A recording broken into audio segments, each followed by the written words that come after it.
se llamará? No lo sé, a lo mejor Fernando. Yo creo que le llamaremos Pampón.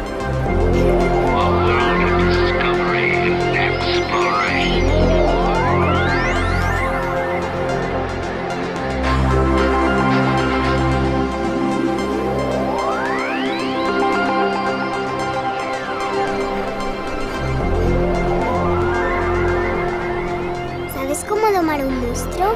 No, tienes que cantarle.